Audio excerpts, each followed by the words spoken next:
Наше бетонное перекрытие все вычистили, загрунтовали, укладываем пеноплекс, все швы пропениваем, потом закрываем это все армированным скотчем, в каждой по 3 гриба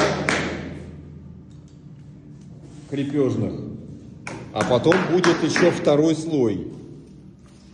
Где-то точно такой же второй слой, чтобы швы не совпадали, а где-то будут вот эти маты, в которые будут укладываться теплые полы.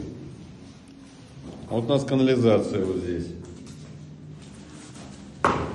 Заготовлена с запасом по высоте.